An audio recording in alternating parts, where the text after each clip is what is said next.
জলের তলায় causeway, আটকেছে truck, সিমলাপালের Shilabati নদীঘাটে। নিজস্ব চিত্র। জলবন্দী গ্রাম, খুলল ত্রাণ শিবির। নিজস্ব সংবাদদাতা, বাঁকুড়া। টানা 3 দিনের বৃষ্টিতে বিপর্যস্ত বাঁকুড়া জেলা। নানা প্রান্তে কজওয়ে ডুবে যোগাযোগ বিচ্ছিন্ন। বাঁকুড়া ঝাড়গ্রাম 9 নম্বর রাজ্য সড়কে বন্ধ যান চলাচল। জেলা প্রশাসনিক সূত্রে খবর, গত 72 ঘণ্টায় জেলায় গড়ে 178.6 মিমি বৃষ্টি হয়েছে। বৃহস্পতিবার সকালে বিদ্যুৎবাহী তারের সংস্পর্শে এসে তড়িদাহত হয়ে মৃত্যু হয় ওন্দার শাহাপুরের বধূ রেবা মাজির, বয়স 57 বছর। একটি আমবাগানের কাছে ঘটনাটি ঘটে। মানকানালি, শানবাধা, ভাদুল কজওয়ে প্লাবিত হওয়ায় বাঁকুড়া শহরের সঙ্গে এলাকাগুলির যোগাযোগ বিচ্ছিন্ন। সকাল থেকে জলমগ্ন সিমলাপালের 9 নম্বর রাজ্য সড়কের উপরের শিলাবতী নদীঘাট। বিকেলেও জল নামেনি। জলে তোড়ে কজওয়ে পার করতে পারেনি পণ্যবাহী গাড়ি। প্রশাসন ও স্থানীয় বাসিন্দাদের চেষ্টায় আটকে পড়া লোকজনকে উদ্ধার করা হয়। সিমলাপালের বাসিন্দা সুদীপ সিংহবাবু বলেন, ফি বছর একটু বৃষ্টি হলেই ডোবে এই কজওয়েটি। বহুদিন ধরে এখানে সেতু করার দাবি আমরা জানিয়ে আসছি। এর প্রেক্ষিতে প্রশাসন জানায়, সেতু নির্মাণের পরিকল্পনা রয়েছে। সিমলাপাল খাতড়া রাস্তার জরিষা কজওয়ে, ভেলাইডিহা কজওয়েটিও ডুবেছে। জলমগ্ন সারেঙ্গার ভৈরবী মন্দির। মুকুটমণিপুরের কংসাবতী জলাধারে জলস্তর কিছুটা বেড়েছে। সেচ দপ্তর জানায়, বৃহস্পতিবার বিকেল পর্যন্ত 411.95 ফুট উচ্চতায় ছিল জলস্তর। পুরুলিয়া জেলার দিক থেকে প্রচুর জল জলাধারে ঢুকছে।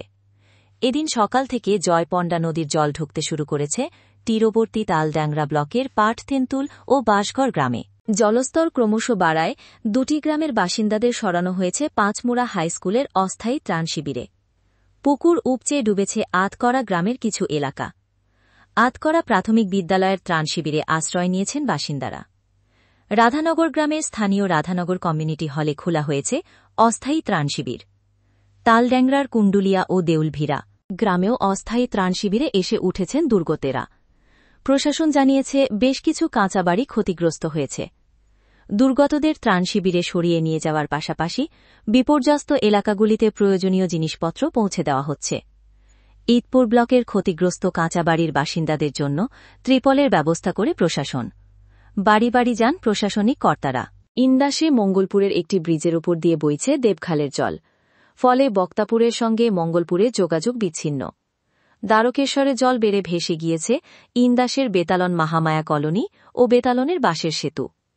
ডুবেছে বিরাই নদীর ওপরে সুভাষপল্লীর বেহাল সেতুটিও। আইচবাড়ি গ্রাম থেকে বিষ্ণুপুর শহরে আসার একমাত্র অস্থায়ী রাস্তাটি জলমগ্ন। অন্তত 5টি গ্রামের বাসিন্দারা জলবন্দী অবস্থায় রয়েছেন। দ্বারকেশ্বর ও বিরাই নদীর মাঝে পড়ে একাধিক গ্রাম বিপদের মুখে। খবর পেয়ে পরিদর্শনে যান বিষ্ণুপুর শহরের বিজেপি নেত্রী শুক্লা চট্টোপাধ্যায়। তার অভিযোগ, শাসক দলের জনপ্রতিনিধিরা কি করছেন?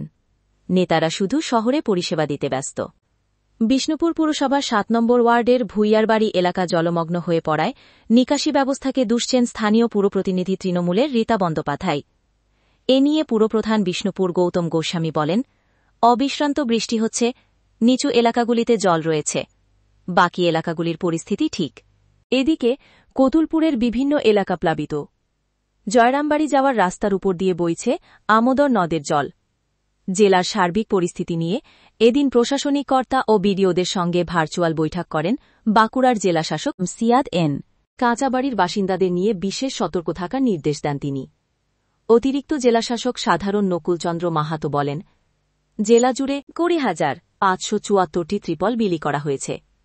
10টি ত্রাণ শিবির চালু রয়েছে। প্রয়োজনে শিবির বাড়ানো হবে। ধন্যবাদ জ্ঞাপন ও কৃতজ্ঞতা স্বীকার আনন্দবাজার পত্রিকা।